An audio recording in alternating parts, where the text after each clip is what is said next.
Welcome to Life List, a birding podcast. Hey everybody, and welcome to Life List, a birding podcast. I am Molly Brown, joined with my co-host Alvaro Jaramillo and George Armistead.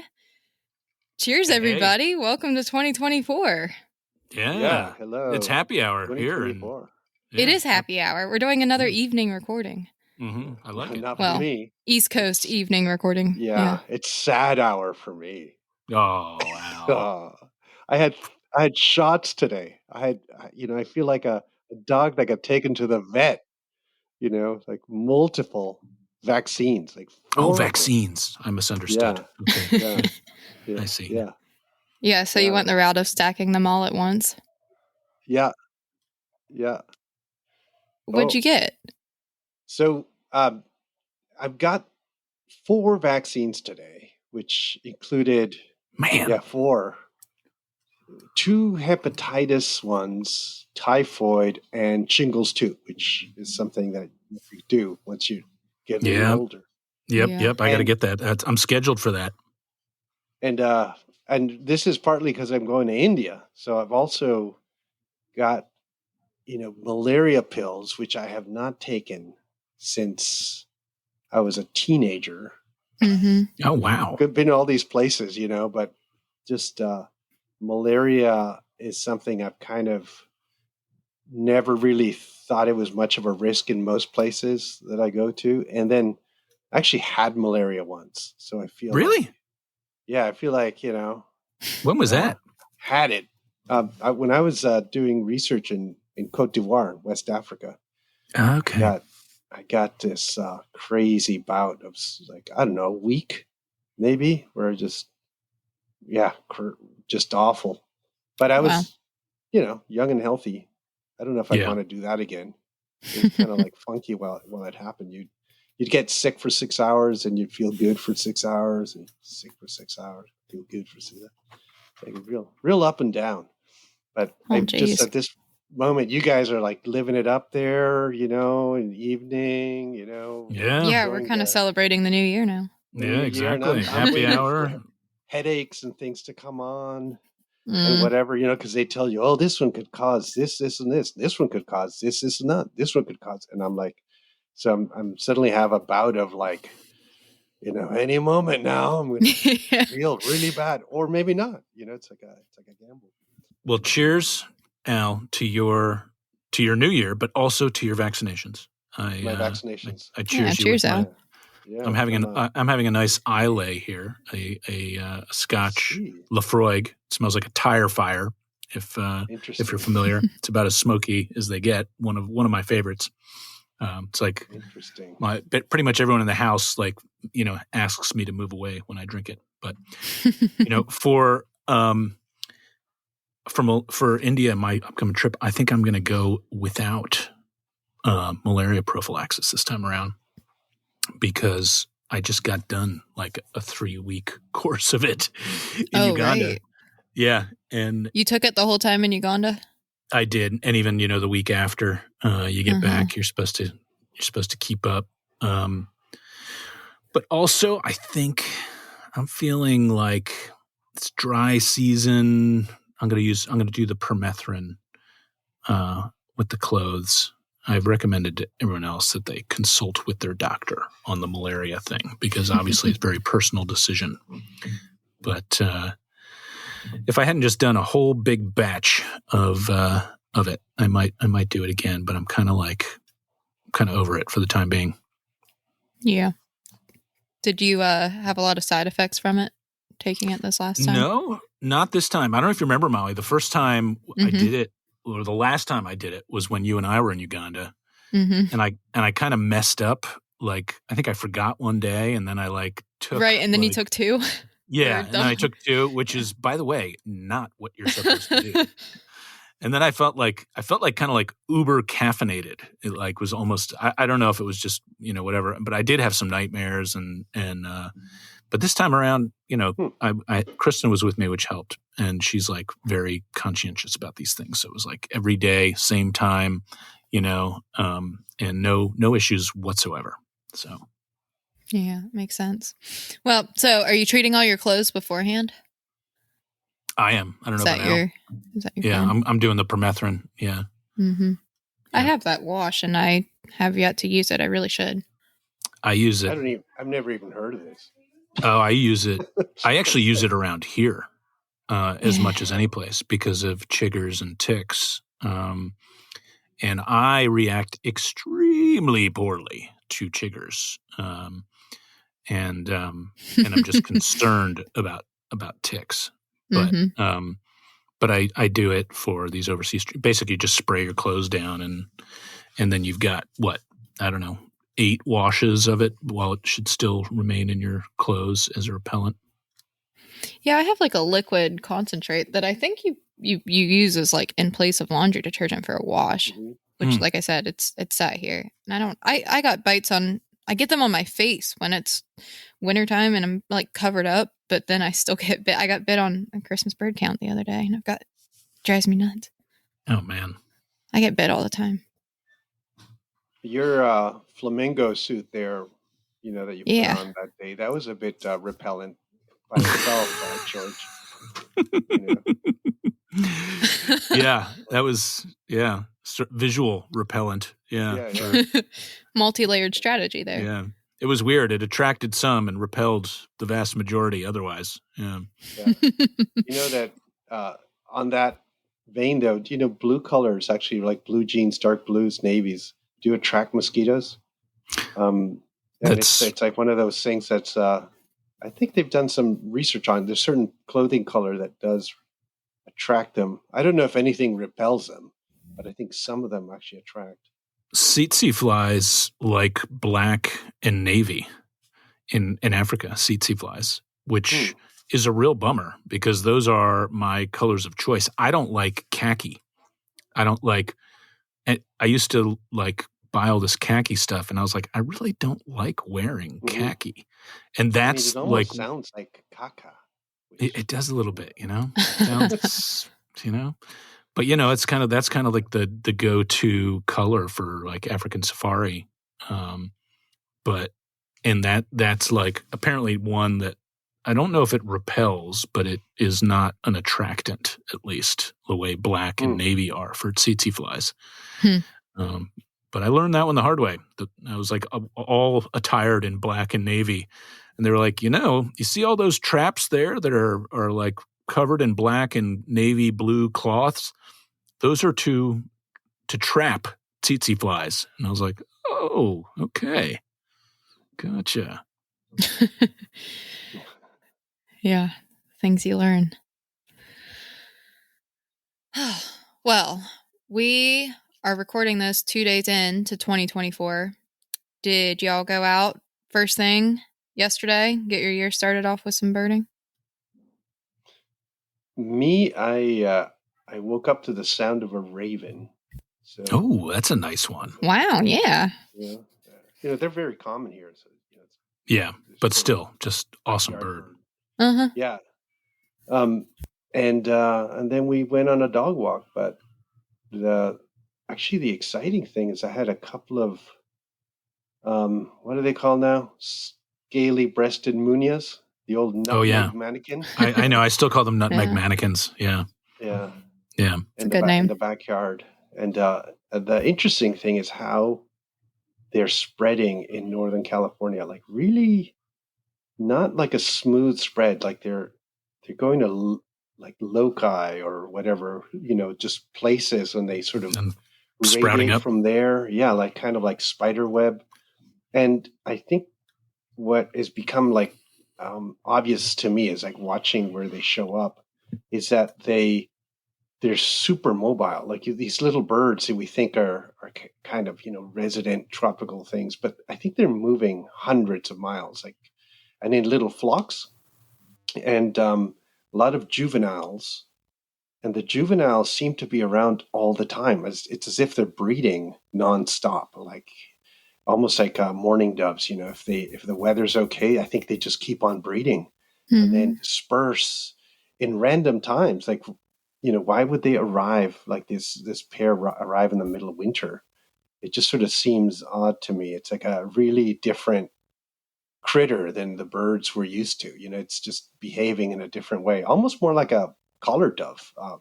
In breeding, you can sort of see juveniles of them almost any time of year around here, and they went very quickly once they started going.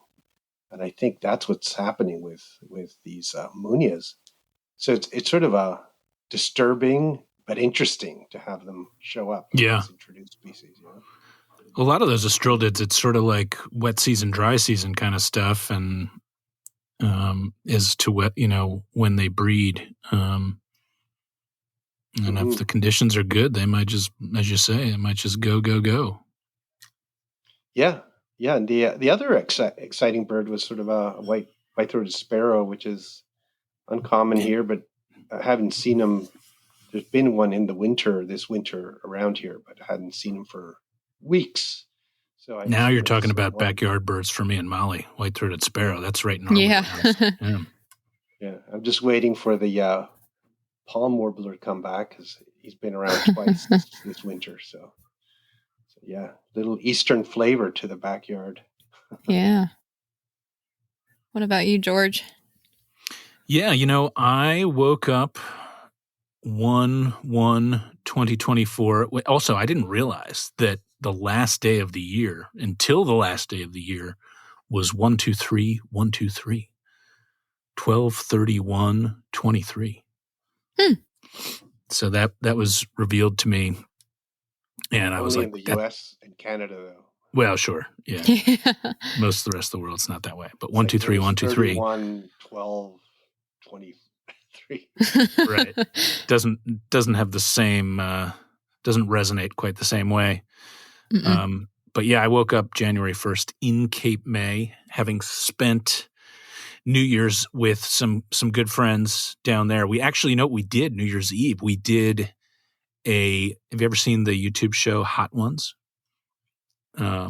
Where they have like 10 flavors of hot sauce, and each one is progressively hotter, and you try. You try and you go as far as you can. And the interviewer in the show, the interviewer asks questions while you're eating hot sauce, and you have to they're usually celebrities, and they have to try to get the answers out while they're in pain or sweating or whatever. And it's pretty fun. So we did that, but it was a group of 10 of us. So we just had a couple questions per round, but we did that. And I must say there was a little bit of, in addition to the food, there was some drink involved. So I did not wake up right at dawn on 1/1 and rush out the door. Kind of lazily headed out, and I didn't really notice. I was like, oh, right. New year, new birds. And we'd driven I don't know, 5 or 8 miles. And I look over and I just see this beautiful northern harrier coursing over the marsh, quartering over the marsh, as some like to say. And I was like, oh, right. That's I guess that's my first bird of the year. I might have seen or heard something before that, but I hadn't really thought about it until that very moment. So I'm counting that as my first bird of the year. And I actually just did a little walk now and did my first eBird list of the year. No great shakes, but sapsuckers and Carolina wrens and woodpeckers and white-breasted nuthatches, all that good stuff. That's cool. Yeah, what a great first of year bird. Yeah, I was like, yeah, that's a good one. It's a good omen, Yeah, definitely. It's a good way to start off the year.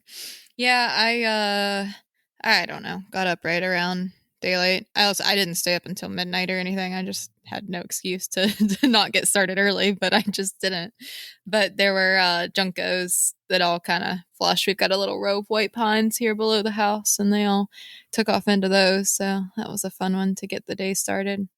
Great. And I intended on, oh yeah, totally. It's the first time I've had them as first of year. I always want to have a corvid as first of year. Crow was second. They were up in the tree, but nice. Yeah, I'll beat you to the corvid this year. Yeah. Raven, done. Yeah. One of my favorites was one year I was in bed and woke up on 1/1 to the sound of a woodcock, painting. Oh wow!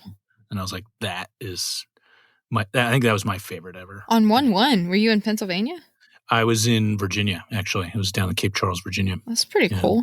That was a good one. Yeah, which is, by the way, where we get the Christmas count there gets the national high count annually, I think every year for like 40 years in a row.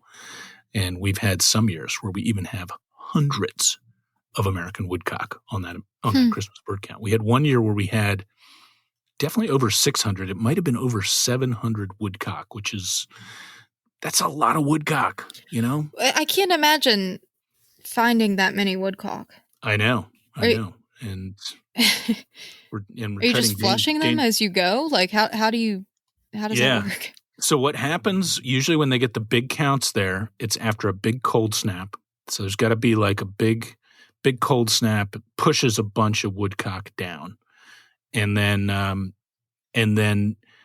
you find them in like little groups. Like you find them like on lawns, you know, you'll look around and you'll be like, wow, there's a lot of like, you know, brown leaf clusters, you know, around. And then you'd be like, oh, those are all woodcock. And then sometimes they're actually like, if there's any like open lawn, if there's snow and there's open lawn, they can be quite obvious. But the way we get the big numbers is usually people hang out right at dusk by areas that are sort of semi-open, not farmland, but kind of like shrubby grassland open areas where there's woodland nearby, and the woodcock all come out at dusk. So you hear them kind of, and you can see them depending on the conditions, kind of, you know, doing that wing whistle as they move on past out into from the roosting areas during the day in the woodlands out into these more open areas where they probe for worms and other invertebrates and stuff. And so that's how the biggest numbers are usually, is like you're kind of in a woodland where there's been a whole bunch roosting and they come out at night. And that's typically how they get them. I mean, an usual count there is like 30 or 40, which is still a lot of American woodcock. But yeah, we've had a couple instances where there's a really big cold snap. And that was a, you know, Christmas count my father compiled for decades, and we've kind of stepped away from it the last couple of years. But you know, maybe get back to it sometime soon. But that was always one of the big highlights, is we knew we were going to get you know, several dozen woodcock, and if there was a big cold snap, we might even get hundreds. Wow, that's really cool. You know, now that you say that, I've had woodcock wintering out on our land the past couple years, but I haven't seen any this winter. I would think your spot might be pretty good, even actually for breeding. You breeding. Yeah, plenty of breeding woodcock. Yeah, it's really, really cool. That's one of the things I like most out there, really. But yeah, it's fun. Just go out and listen to like woodcock and coyote every night. Come February. Yeah. That's typically our Valentine's Day thing. We go look for woodcock on February 14th. Wow, that's an awesome idea. Yeah, it's nice. You get like, you know, gray horned owl and woodcock, and like I said, there'll be coyote around, and it's pretty fun. Yeah. There was a group here once that did like a dusk thing. They had an annual event for a while that they called Woodcocks and Cocktails, and they would hang out right at dusk by their farm field, and people would sip hot toddies or what have you, you know, in the chilly evening dusk, and wait for woodcock to sound off, and sometimes if they're lucky, see them. But that's pretty Molly, fun. have you ever seen woodcock babies? Yeah. Actually, on our property, oh my god, cute. Yeah, they're really stinking cute. Yeah, I mean that's like baby shorebirds in general, I think are the cutest things ever. And I've seen some photos I've never seen my dad once found a woodcock nest at our farmhouse but that was a long time ago. We hardly even ever find them there anymore, ever. But yeah, woodcock babies are pretty absurdly charming little beasts. Oh yeah. Yeah, it's great. So you know, it's still is it still Christmas bird count? Do we have the last couple? Yeah. Like we're in the couple last more days. A couple more days. And I don't know if we probably talked about it, but on the whole, there was a time where I was sort of don't do Christmas count kind of guy for a bit, but now I do sea watches. That's my thing. My like deal. on Christmas bird counts you're talking about. On Christmas, and people are like, sea watches. It's, well, I live by the sea, so that's, part. It's like one of the things that's becomes a coastal deal is like somebody to just sit there and watch the ocean for a while in the morning, usually, as early as you can. So that was my Christmas count down in Pigeon Point, which is in the Año Nuevo Christmas count circle. Famous sea watching spot too. Famous, yeah. But this time was a little different because I don't know if you all might have seen news of the huge waves in California that we just got pounded by this massive swell during a high tide with, it was crazy. It was actually the biggest waves I've ever seen here ever. And that was on the Thursday, right? And they kind of went down a little bit on the Friday, and they were still going down Saturday. Saturday morning was the count. And they were still pretty huge waves. And I was out at that point, and there was a point in time where I'm like, am I going to be one of those idiots, that is sucked out by the ocean? Because although the point is high, it's moderately high, the waves were so big that they looked like they were, almost there, Well, I wanted to ask you about that because you were sharing those videos of people getting washed out, and I didn't understand how so many people were putting themselves in that situation. Like, what was happening? Well, what was happening is that the particular situation that was going on had big waves that were like standard huge waves coming in, but every so often there was like a triple size, like a rogue. And people weren't expecting that. I know there was a discussion even like we call them rogue waves or sneaker waves, as if the waves are sort of like have this little background kind of, hey, look what we're going to do. Personality. Actually, right. They're doing no good. But in fact, it's a natural phenomenon, right? You just every so often get a bigger one. I think that's what it was. It was like people knew that there was big waves, but they didn't actually realize that every so often there's a huge one, and you better be ready for that one, right? And that's exactly what I was like dealing with, thinking, okay, if I see a really big one coming, don't second guess, just, go out the backside of the lighthouse.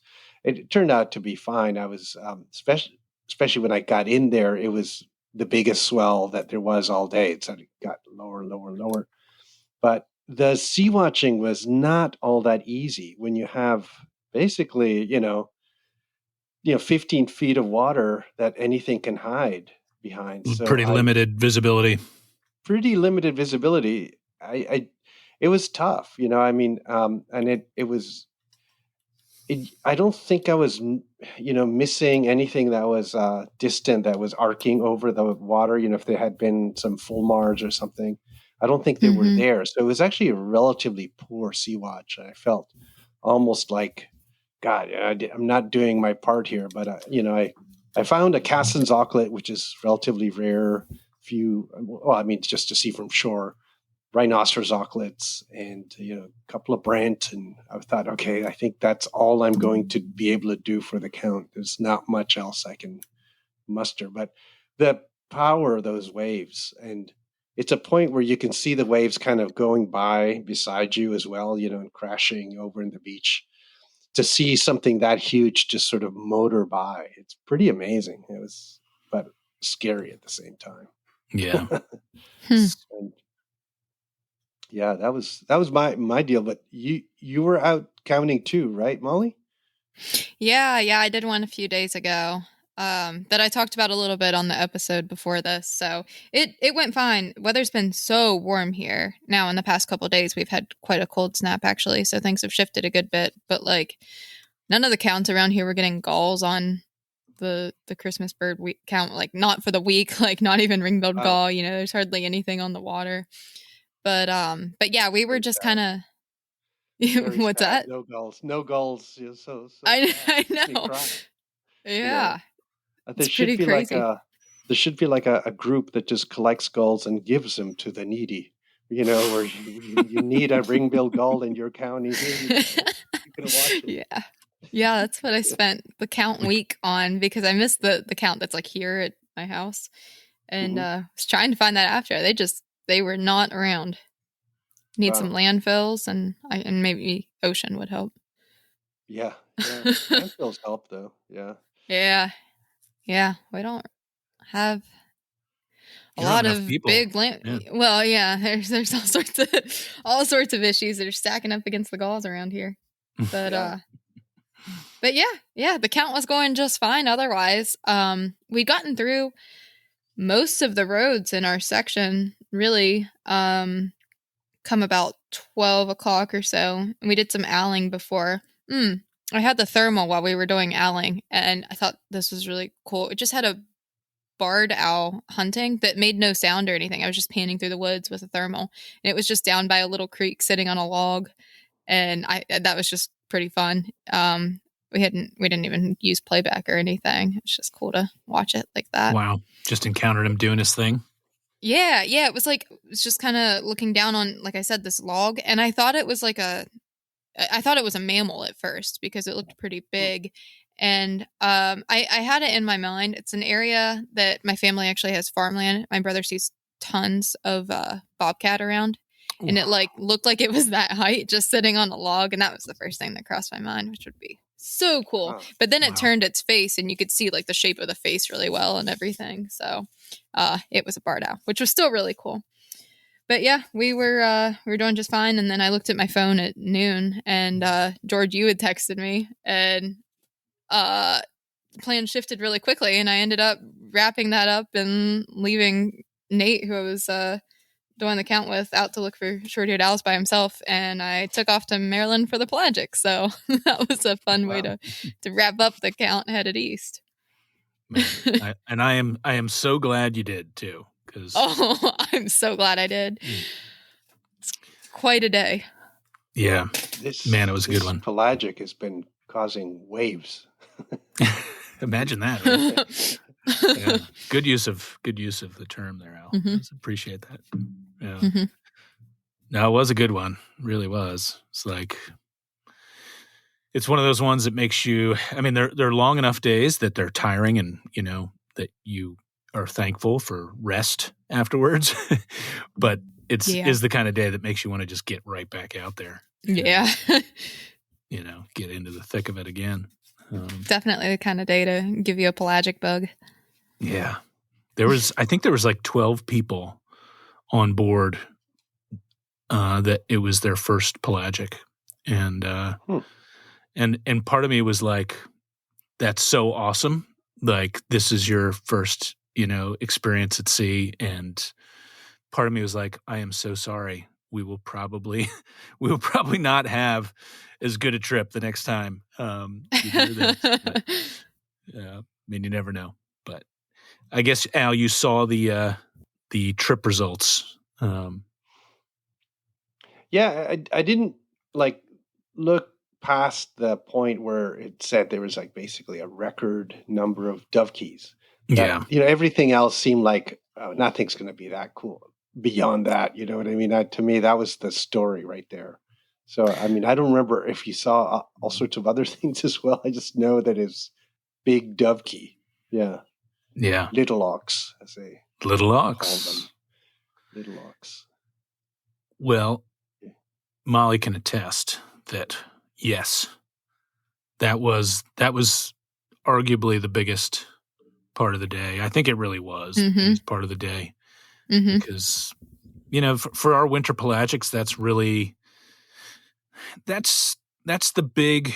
I was saying the big target is the little auk on these winter pelagics. That it's a bird that breeds in the waters and I shouldn't say in the waters, but in the cliffs and little rocky islands around Greenland and Svalbard and even some other places further north and small numbers in Alaska, but. It's a hard bird to connect with throughout much of its range because people just don't get to where it breeds very often. And where it winters is pretty unpredictable. And where we are here, we are at the edge of its wintering range, and typically we do see them on most of our trips. But like I think last year we had a trip where we saw 5, and like maybe only half the people on board actually saw one because it was rough conditions and the birds were just fleeting. We had most of our other trips, we had, maybe a dozen or even 2 or 3 dozen where people got some decent views, but often they're just in flight. Sometimes, very often we get decent views of some bird on the water at some point, but the weather is a big factor, the season, the weather that preceded the trip. There's a lot of variables involved. What we were not expecting was to, get offshore. We left the dock early, and by the time it was light, it was about just before 7, I guess, where we were starting to see birds. And by about 7:30, we started to see dovekey. And then we were literally in the presence of dovekey until about just after 3:30 in the afternoon. We were literally never not seeing lots of dovekey the entire time. Yeah. Which was just pretty crazy. And we ended up, it was very difficult to census. I was on eBird duties for all day, and I did my best to really just keep scanning and counting, and we ended up with 5,156 was the total. I think everybody would tell you there was surely a lot more of them out there than we counted. But that was really great. And, but we also just had the kittiwakes have gotten really scarce here in recent years, black-legged kittiwakes. And we had, not a huge number, but we had really good views of them for a good chunk of the day. Same Manx shearwaters. They really showed well. We had one that followed the boat for like 2 hours, really showed beautifully. But I think the real, the dovekey show was incredible. But like all of a sudden we had a black-capped petrel show up in like 120 feet of water in winter, which is just never, ever, ever, ever, ever happens. So that was a shock. And then like soon after that, Corey Husick spotted this whale. And as we got closer, we realized this looks really good for a right whale, North Atlantic right whale. And, the next couple views, which is all we got really, was like 3 surfaces, fairly brief. But they all appeared consistent. And then we did get some photos of the tail that seemed that confirmed that that's what it was. And I've had people from the right whale working groups in various states now inquiring about the animal to try to see if they can identify it to the individual. And we're working to try to do that, but the photos are pretty limiting. But yeah, I mean, that's one of the rarest animals in the world, just 360 or so total. So yeah, it was a real good day. It was a real good day. Not one we'll forget. And Molly, you got a couple new birds, yeah? Yeah, dovekey and actual little gull there at the end was a new one for me. That's right. So yeah, yeah. Little auk and little gull. Yep. Yeah. Yep. Nice. Yeah. Was the black-capped petrel one of the pale ones or the dark ones? It was a pale one. Yeah, it was a pale one. It had a big white collar and a pale face. So, and those are the ones where they think they breed in Dominica. Is that right? Or is it, I think that's right. I meant to look this up because I'm not fresh on this. A lot of people probably don't know that there's darker ones that have sort of a darker face and especially darker around the neck, and then there's ones that have more obvious white collars. And I think there might be some size differences too. The bulk breed in Haiti, and maybe some in the DR as well, in areas that are very difficult to survey up in the mountains. And then there's much, much smaller numbers as far as is known, possibly in Cuba, I guess, right? Which should be the same ones, probably as the ones in the DR and Haiti. But then in the Lesser Antilles, Dominica, Martinique, is that the other place they thought there might be some? Dominica is the place they know that there's a few at least, right? Do they know that they're there now?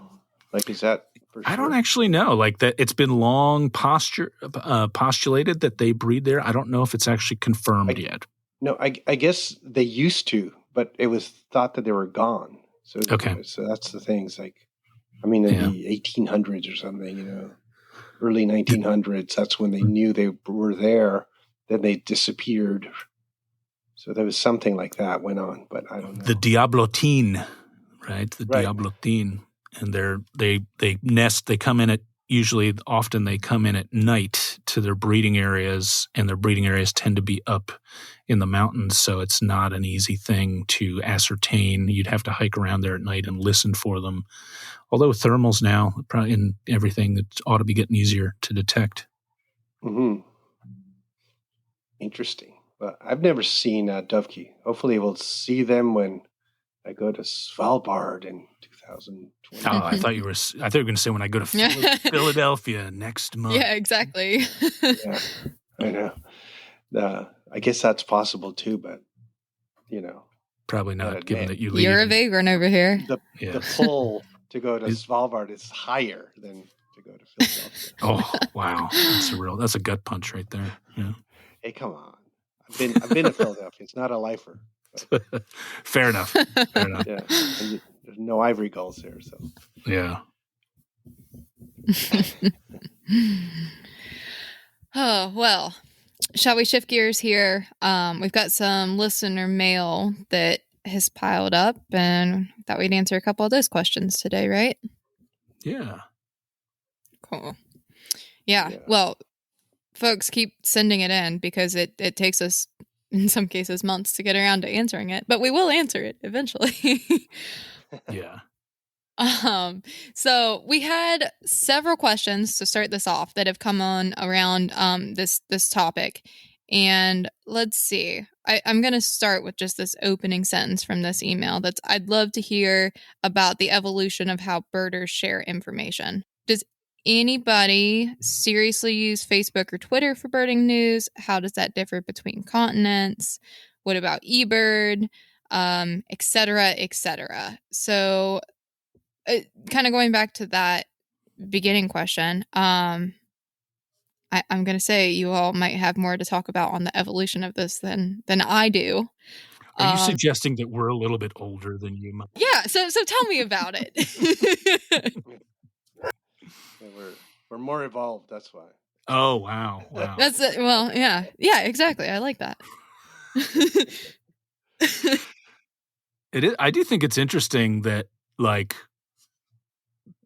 in the UK at least, and maybe elsewhere in Europe, that Twitter is much more X, I guess. No, does anybody call it X? I feel like nobody calls it X. No. But yeah, it's kind of a childish name. It's It's actually more childish than Twitter. Yeah, it's true. Yeah. I do feel like it's interesting that it's a platform that's used much more, it seems to me, in Europe and the UK than it is here in the US, at least for like alerts and but just generally among birders. Birding and non-birding. Yeah. But like among birders especially, I feel like there is obviously a chunk of people that are really dedicated to it. But like I'm on Twitter, but I use it more for like news, following people that I think are interesting or news that I think is actually valuable. And I don't use it for birding as much. It's like sports and politics. That's what I use it for. And I don't feel like I'm missing out much birding wise by not, So anyway, I just think it's interesting. We don't seem to use it as much as they do elsewhere. And it's the only one that has a bird on its logo, which is, kind of ironic. Well, no longer, I guess. Well, that's true. That is, yeah. Yeah. There's what all this, there's so many things now, right? There's Threads and there's Blue Sky and Mastodon, and everybody's kind of like, I don't know what these things are. Yeah, I know. There's like multiple kind of Twitteresque, Twittery things that are trying to sort of take over Facebook. Instagram seems to be like not really useful for information. It's more visuals. Yeah, just media for imagery and videos. WhatsApp is probably big elsewhere, right? WhatsApp groups, but we have a local WhatsApp group in Monterey, at least. Monterey's got a WhatsApp group, and you start thinking about it all, and you go to back to like in the idea of evolution. It used to be like a personal one-to-one, one-to-two communication, where people would have these phone trees or like information would go to a central person, and then they would have to there was a system by which people got the info out. And I think if you look at it from today's perspective, in the idea of like gatekeeping and the in group and the out group and all that, it was definitely not. You had to be accepted by the crowd to be given the information. It was a very, very intense sort of, you got to prove yourself as a birder before we're going to waste our time on you kind of thing. So now it's more democratic. But what's happened, I think, is we had like a sweet spot at some point where everybody was getting information readily, and there was few, maybe like just like listservs and stuff might have been the sweet spot.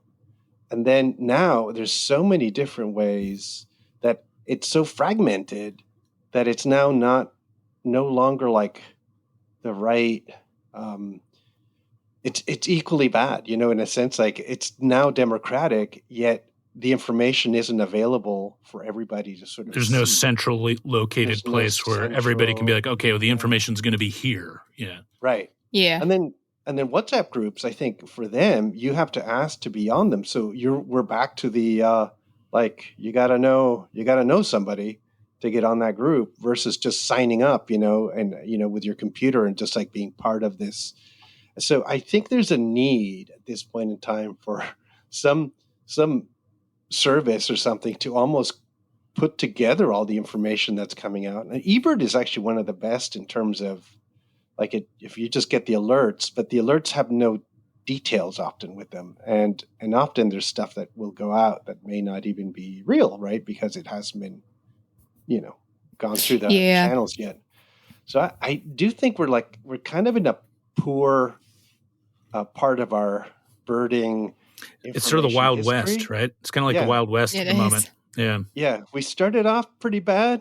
We ended off pretty bad. And there might have been a cool point in the middle where it was like the sweet spot. And that we kind of know is possible. But I don't know if you guys agree with that. But I generally do. I thought that the listserv times were pretty good. You just you were in on the county listserv, all the info went in there, everybody got it, and yeah. Do y'all use listservs now at all? Now there's not much info, right? Like it's West Virginia has one. I still get it. Yeah. Yeah. The funny, as someone who is a lifelong dedicated birder, and I completely missed the listserv era. Not completely. I subscribed, but I mostly did not read, and mostly when Facebook came along, I was like, oh, this is great, actually, because this is I did get birding news through Facebook and WhatsApp, for a while. That was kind of where I liked that, and and then GroupMe was soon after that, and I feel like now GroupMe, at least around in the East Coast generally, I would say GroupMe and Discord. What is GroupMe? Sorry? I don't know GroupMe. It's another messaging. It's basically WhatsApp, right? Yeah. Okay. It's better than WhatsApp. I shouldn't say it's better, but it one feature is that I don't know if it's still true of WhatsApp, but the groups were limited to 250 people on WhatsApp. Yeah. And so if in some places that just is not enough. So a lot of people switched to GroupMe, and I subscribe to more alert text groups about birding on GroupMe than any other service. But Pennsylvania, for instance, switched to Discord, and which I think is a pretty nice venue for organizing information. And also, one of the age-old things with these alerts is like, all right, is it an alert where you're just sharing rare bird alert information, or is it a chat? And a lot of them try to sort of straddle the line between them, and then it's not always clear what's appropriate and what's not appropriate on an individual group. And one thing they've done on this Discord in Pennsylvania, at least, is they have a chat and an alert for every county in the state. And they even have some other discussion groups. So any of that, once you join, any of that is accessible. I think they've done this. I know they've done the same thing in multiple other states, like Arizona has a Discord. I think Ontario. Ohio's in the same boat. Okay. Yeah, I think Ontario is the same. Al Peter Burke was telling me that's what they're using there. I feel like that's the one where it's heading in that direction, and I wouldn't be surprised to see most other states, provinces follow suit, just because it does seem so well designed for this. But a lot of the groups are so well established as well.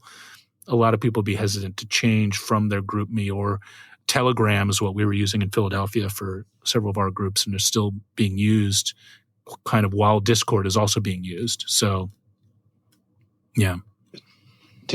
The Discord thing, if you download the app on a laptop, it is really annoying. It's so awful. I had to I think on a phone it works okay, but don't use the it's just like all these messages and stuff, and you're like, I have it only on my phone, and I have all the alerts turned off. Yeah, same. It's interesting how some of them don't function all that well, one medium versus the other. Yeah, Telegram, we've got one of those locally here in the Bay Area.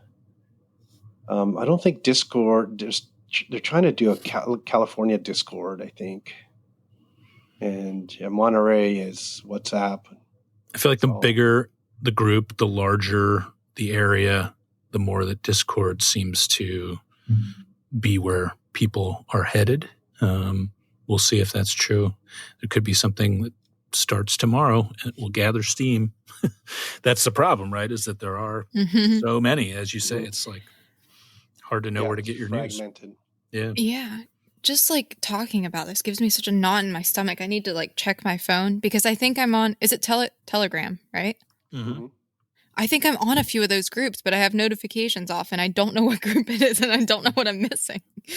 You're like, oh, there's so much to keep track of. We use GroupMe as a statewide thing, which is all that we have in West Virginia now, except some folks still use the listserv. So, if so-and-so is birding, check the listserv for that sort of thing. And then there's a Facebook group that's kind of the catch-all, and is sometimes your news for a rare bird, and is otherwise a lot of discussion. But we have a GroupMe for a statewide rare bird alert, and then just statewide bird discussion. But like you were saying, Alvaro, it is still fragmented, because for local birds, I have local group chats with friends who are out birding, but that of course excludes people. And oh geez. Yeah. So difficult. I'm actually, I would say that there's a role here for an organization, a birding organization, to actually begin to help to foster some way of getting information in and out, in a good, productive way for folks, and not just rare birds, right? And not just chat, but sometimes just I think we're losing. Nobody reads magazines anymore, right? Too, right? Like the way that birding and used to be sort of one of the main ways you would get information about birds, Birding Magazine. Right. They still read them, but not for news on rare birds. Yeah. Right. Mm-hmm. Yeah. And you can get, sort of, it's their impact is lessened, so now you can get all sorts of information from Twitter on papers or things that are happening, or conservation issues and so forth. Again, that would be great to have some group to sort of start putting it all together for birders, to sort of almost like a clearinghouse, of info. It's tough. You'd have to have a lot of input from the community, but I do feel like we're losing out as a community by not being as communicative in a sense. Well, I think there's a flip side to this too, which is that I've experienced, and I know some others have experienced as well, which is that you can be out birding, thinking you're having a really great day, or just at the very least a pleasant day, and then all of a sudden your phone starts vibrating or alerting you that there's a rare bird here, and there's a rare bird there, and there's a rare bird there, and and all of a sudden you're like, oh, geez, I should go look for that. I should go look for that. I should go look for that. Like, and also, why aren't I finding those things?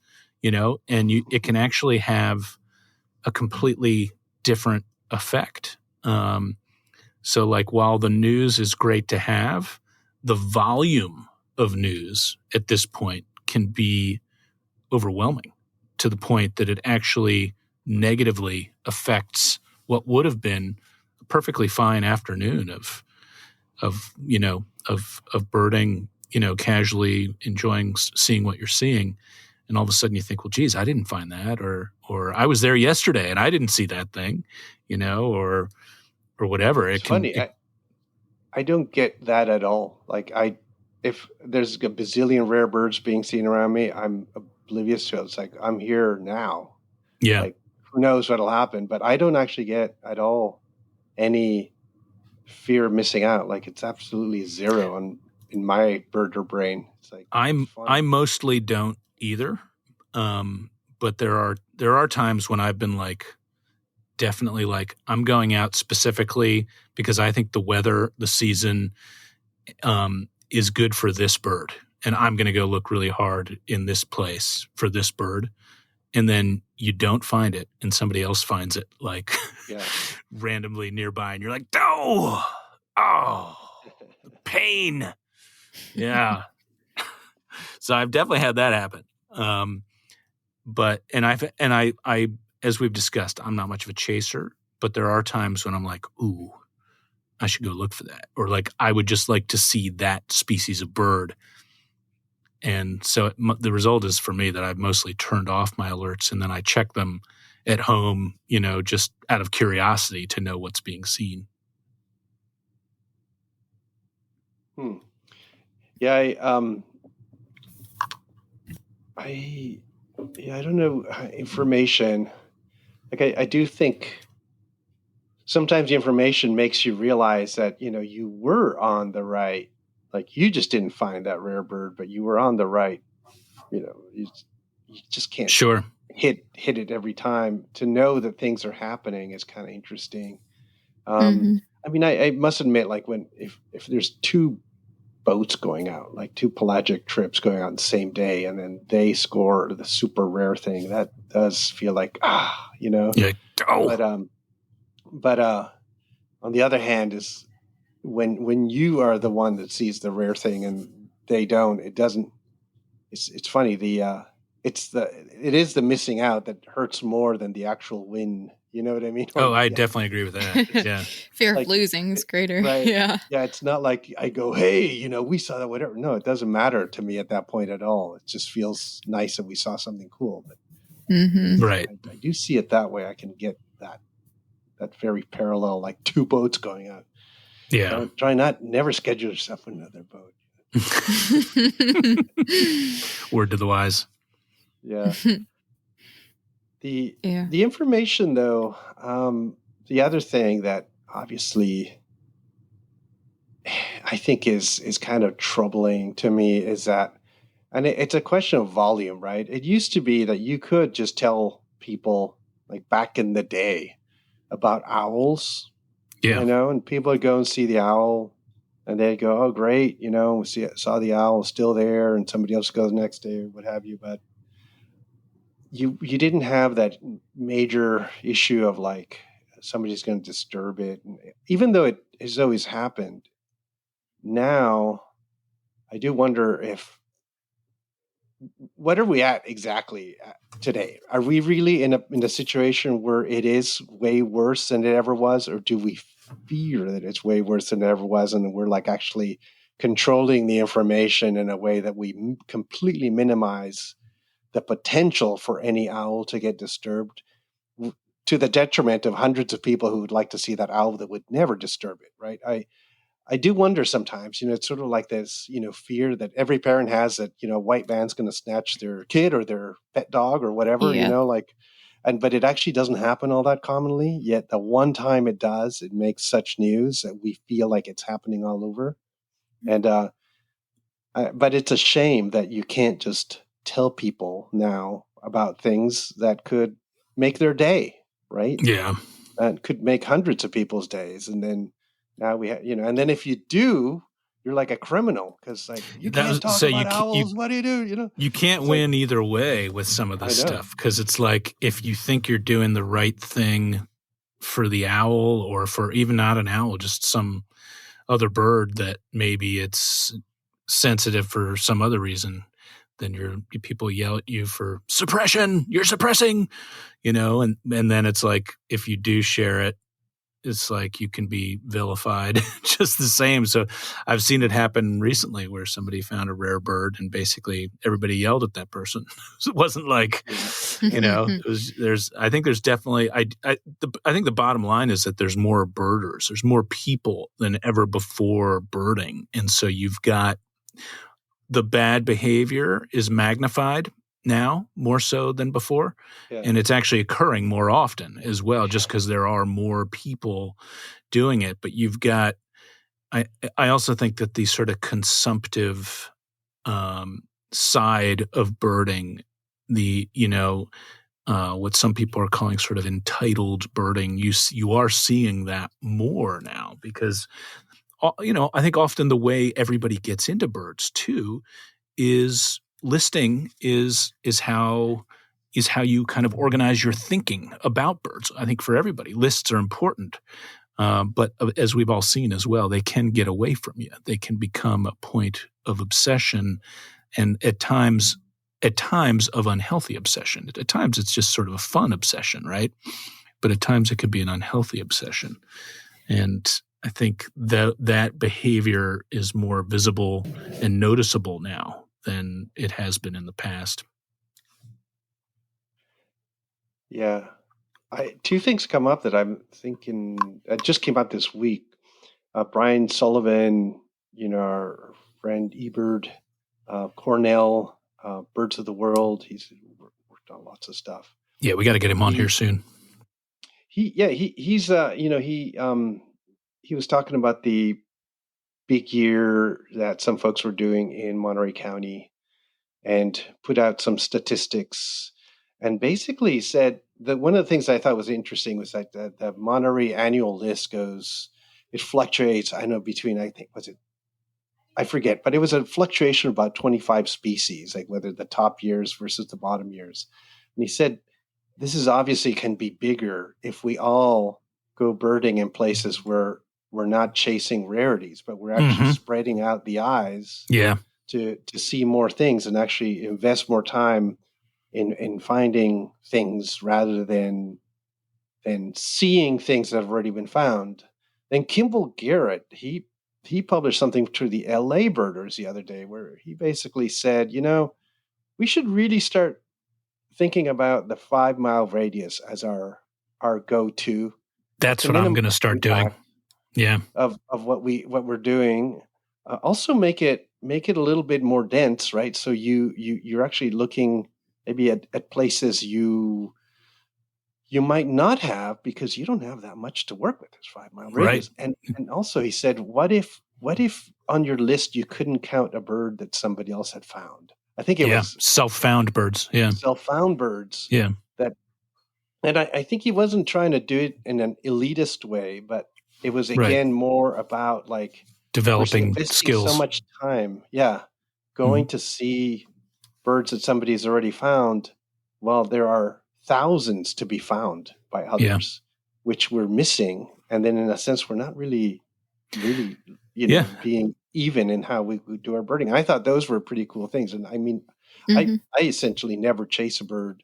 So I already bought into that thing. And I do feel that some people think it's an elitist way of thinking, right? Like that, why should I do that? I can, but that's not the point is more about like if you're thinking about trying to really understand what's around and really kind of maximize the eyes that are out there, what could we do? Is that kind of thinking, I think. Yeah. I would venture to guess that the diversity of like communication platforms that we have, I think, could attest to this. That I do think that the percent of like diehard listers as a of the total amount of birders is probably decreasing and continuing to decrease. I think there are more and more people who are interested in birding in a more, I don't know, casual, local, recreational, whatever's not list oriented, kind of way.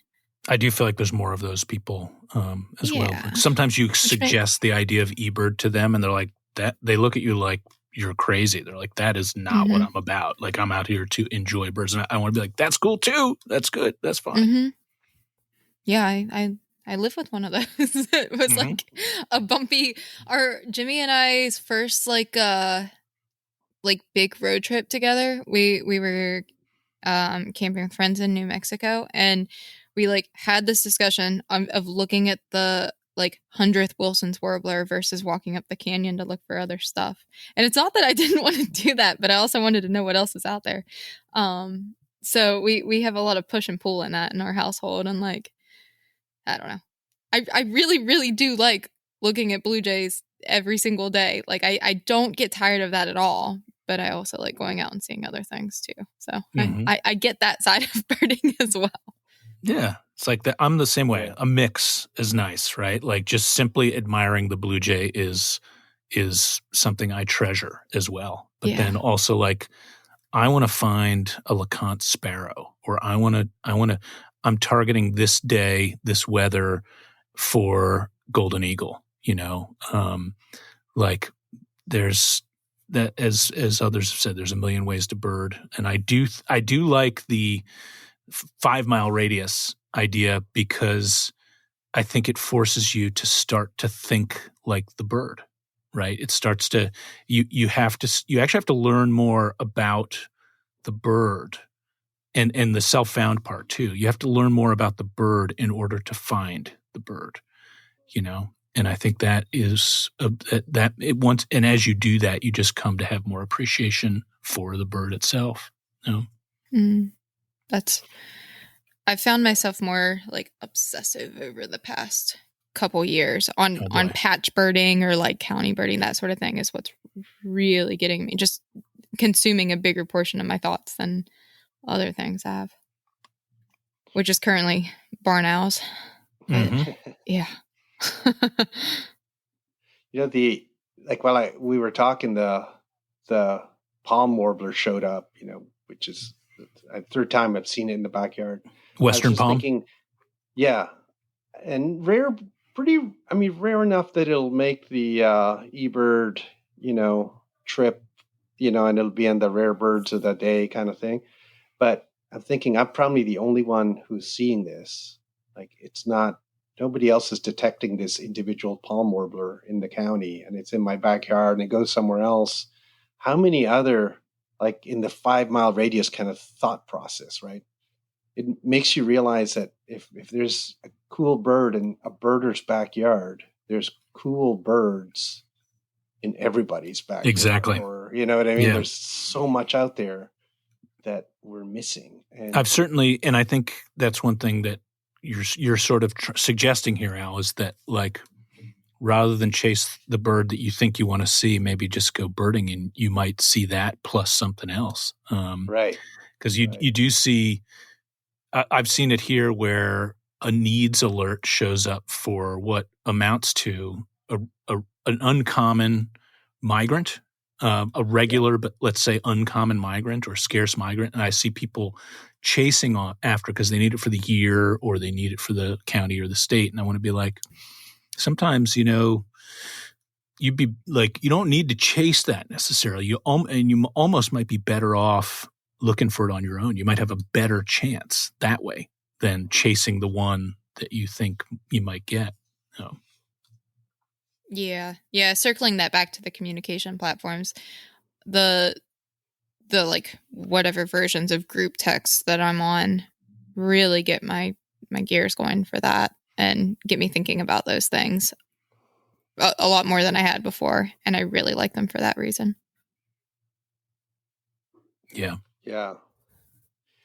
Hey, some folks have also requested Canadian content, more Canadian content, right? Yeah. Uh-huh. And yeah, they I have. just wanted We've to gotten mention, that. We've gotten that more than once. Yeah. I know, and I'm like, geez, I think we have a lot more Canadian It's content like than it's most. a give a mouse a cookie situation. I know. But I just wanted to say that one of the people that I grew up watching or hearing about as a birder who was older than me at the time, and just sort of really sort of finding cool things and so forth. This guy Bruce DeLabio, yes, from Ottawa, and Bruce just completed a big year. But now we've talked again about big years being, are they played out? Are they this and that and what have you? But if you restrict it to a different geographic area or place or a way of doing it, I think it becomes a little bit more interesting. And he did it for Canada. And so he got 480 species in Canada in the year. He actually ended up, this was hardcore stuff. He fell on the ice like, like 2 days to go or something, right? 2 days, a couple of days to go. Like really, almost. This could be a good movie, Bruce. Yeah, really. We could call it The Big Year, eh? And then, but what's cool is that he's a birder's birder. Bruce has dedicated his life to birding, nature study, talking about birds, teaching people about birds. He's a leader in the birding community in Ontario and Canada. And he started this. He tried to do a big year in 1976 when he was 18 years old, because he heard about this guy, Ken Kaufman, back in the day. And he thought it was possible at that time to do 400 species in Canada. And he never was able to really finish the big year because of various things that happened. In fact, when he started doing his big year in the 70s, he didn't even have a car. So I think it's pretty cool that somebody who had this dream in 1976 and has been thinking about big years did an amazingly big year for Canada, 480 species, which is insane. I think, I mean, it's so, I think it's a cool, big year story, given that it's the restriction of having it be within Canada. Yeah. And he's totally different. Yeah. And it's been percolating for a long time, and with somebody who has a tremendous amount of experience. And yeah, it's been fun watching that unfold over the course of the year. It would be interesting to talk to Bruce about that. Hopefully we can do that sometime soon. Super nice guy too. Yeah. Great guy. Yeah. On his page, I've enjoyed some of the old school pictures he shows of birders from the 70s and 80s as well. He every now and then he'll find some gems and post those, and those are pretty classic. Some of the bell-bottom jeans and that's right. Some of that, and like everyone's wearing like Bushnell 1050 custom binoculars, which were enormous and the best anybody could imagine at the time, aside from maybe some Zeiss. But huge like cars, like sort of these giant station wagons and giant station wagons, land barges. Such a so crazy. Yeah. No, it's pretty cool. Yeah, I think a 5 mile radius big year would be an interesting thing for somebody to tackle, or start doing them in different places and have, you could almost score them and not rate them in a proportion of the local list, right? Like, so that that's a good point. Yeah. Right. Not everybody on the coasts are winning or, getting the best proportions, right? It'll be, in fact, maybe some place that hasn't had much birding happen, where it would be easier to actually go all out and say, this is what's possible in this part of, where we live or where you live or what have you. But I do think that doing different ideas of how to do some of these goofy birder games that we do is interesting to contemplate. I agree. Well, we've come up on the hour, as we say on this podcast. This is why we don't get to many listener questions very quickly, because we talk a lot. That was a good one. That was a good topic. Yeah. It was, yeah. I'm sure we could say a lot more about it. Yeah. But, well, I guess it is time for us to wrap up here. And we're back. I forget again, what season is this? Season 4 of Life List. So wow. We're coming back at you weekly before we all hit the road again. Wow. Season 4. So if you're a gull born, a herring gull born in the first year or hatched the first year that we started, you'd be an adult image right now. Wow. Really we use, if we go by season, yeah. Not by time actually, but yeah. Uh-huh. Yeah. A few more years. Yeah, that's right. Maybe we got to do it actual time. Like seasons are like cycles, not full cycles. Yeah. Cycles, yeah. Like 2 seasons per cycle, right? Exactly. Yeah, it's funny.